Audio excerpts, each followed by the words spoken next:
దేశంలో దొంగ డాక్టర్లు పెరిగిపోతున్నారు. అర్హత లేకపోయినా వైద్యం చేస్తూ పేషెంట్ల ప్రాణాలతో చెలగాటమాడుతున్నారు. తాజాగా టీవీ9 నిఘాకు ఓ దొంగ డాక్టర్ అమ్మ అడ్డంగా దొరికిపోయింది.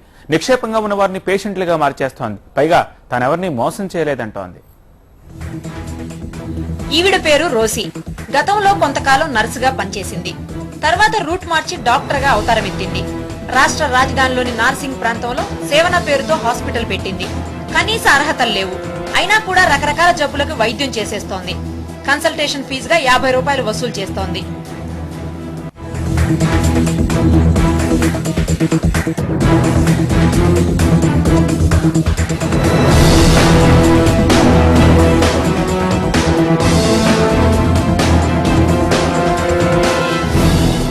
దొంగ డాక్టర్ గుట్టు రట్టు చేసేందుకు టీవీ9 ప్రతినిధి రోసి దగ్గరకు వెళ్లారు. నిక్షేపంలో ఉన్న ఆమెను రోసి పేషెంట్ అని తేల్చేసింది. అర్జెంటుగా ఆసుపత్రిలో చేర్చాలని చెప్పింది.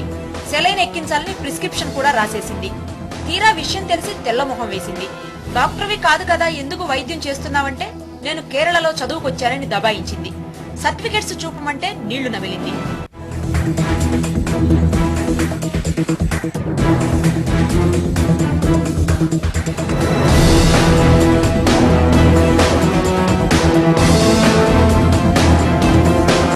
హైదరాబాద్ లో అందరూ చేస్తున్నదే నేను చేస్తున్నానని రోసి ముందు సమర్థించుకుంది.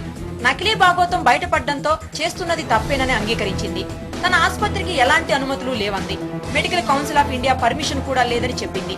అయితే ప్రిస్క్రిప్షన్ల పైన, ఆసుపత్రి బోర్డులపైన రోసి తన పేరు లేకుండా జాగ్రత్త పడింది. కానీ ఒక డాక్టర్ గా మీరు ఇలా కూర్చొని సీట్ లో పేషెంట్స్ ని ట్రీట్ చేస్తూ వాళ్ళకి ప్రిస్క్రిప్షన్ ఇస్తూ చేయటం అనేది తప్పు. ఎంసీఐ రూల్స్ ప్రకారం తప్పు, అవునా కాదా? అవును. కానీ ఒక్క డాక్టర్ కూడా ఇప్పుడు మీ హాస్పిటల్లో లేరు, మీరు తప్ప. ఇప్పుడు ఉంటారమ్మా 1 o'clock నుంచి ఇంకా మిగిలిన డాక్టర్స్ ఉండదు. ఎవరు వాళ్ళ టైమింగ్స్ ఉండదు. మార్నింగ్ నుంచి మధ్యాహ్నం వరకు మీరే చూస్తున్నారు కదా పేషెంట్స్ ని, చూడకూడదు కదా? సమాధానం చెప్పండి. అలా అనుకోని కాదు ఏం తప్పు చేసేది. అలా అనుకోని తప్పని తెలిసి కాదమ్మా, ఏదైనా మనకు ప్రాక్టీస్ తెలిసిందే అందుకోసం చేస్తున్నాం తప్ప వేరే ఏమీ లేదు. అంటే డబ్బుల కోసం ప్రాక్టీస్ కాదు, డబ్బుల కోసం ఏం చేస్తలేదమ్మా. మా హాస్పిటల్కి ఏం ప్రత్యేకంగా పెద్ద ఇన్కమ్ అటువంటి ఏం లేదు. మా దగ్గర పెద్ద ఇన్కమ్, ఎవరి దగ్గర ఎక్కువ డబ్బులు తీసుకోవడం అవన్నీ మా దగ్గర లేదు. అంటే 50 రూపీస్ నార్మల్ కన్సల్టేషన్ తీసుకున్నాం పేషెంట్ దగ్గర. రోసి డాక్టర్ కాదని తెలిసి ఆమె దగ్గరున్న పేషెంట్లు అవాక్కయ్యారు. నిజం తెలియక ఆమె దగ్గర చేరామన్నారు. ఇప్పటి వరకు తమకు ఎలాంటి వైద్యం చేసిందోనని ఆందోళన చెందుతున్నారు.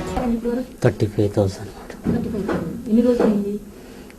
ఇంచుమించు ఈ రోజుతో 15 days అయిపోతుంది మేడం. ఏమని చెప్పిందండి?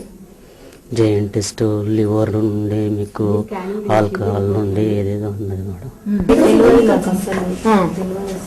డాక్టర్ గారు నర్సు. నర్సా? మాకు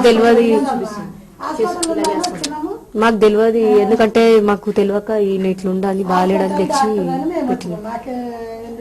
మాకు ఇప్పుడే తెలుస్తుంది. నకిలీ డాక్టర్ పై చర్యలు తీసుకోవాలని బాధితులు కోరుతున్నారు. లేదంటే తమలాగే మరింత మంది మోసపోతారని, ప్రాణాల మీదకు తెచ్చుకుంటారని ఆవేదన వ్యక్తం చేశారు.